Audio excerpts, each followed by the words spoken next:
How does a part of the world leave the world? How can wetness leave water?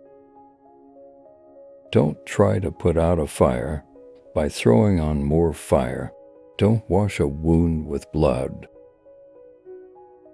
No matter how fast you run, your shadow more than keeps up. Sometimes it's in front. Only full, overhead sun diminishes your shadow. But that shadow has been serving you. What hurts you blesses you. Darkness is your candle, your boundaries are your quest. I can explain this, but it would break the glass cover on your heart, and there's no fixing that. You must have shadow and light source both. Listen, 10. Lay your head under the tree of awe. When from that tree feathers and wings sprout, on you be quieter than a dove. Don't open your mouth for even a coo. When a frog slips into the water, the snake cannot get it. Then the frog climbs back out and croaks, and the snake moves toward him again. Even if the frog learned to hiss, still the snake would hear through the hiss the information he needed, the frog voice underneath. But if the frog could be completely silent, then the snake would go back to sleeping, and the frog could reach the barley.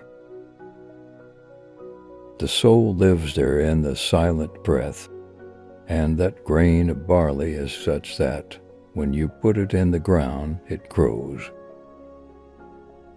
Are these enough words, or shall I squeeze more juice from this? Who am I, my friend?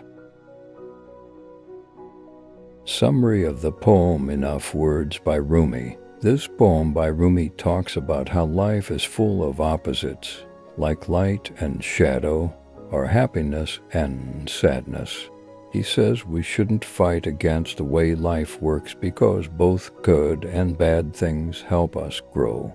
For example, shadows and darkness may seem scary, but they're actually important. They teach us lessons and guide us.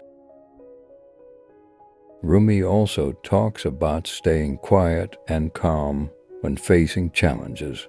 He uses the example of a frog and a snake. If the frog stays quiet, it stays safe. This teaches us that silence can sometimes protect us or help us find peace. Finally, Rumi compares us to a seed of barley. Just like a seed grows when planted in the ground, we can grow and become stronger when we go through life's ups and downs. This poem reminds us to stay open to learning from both the light and the dark parts of life.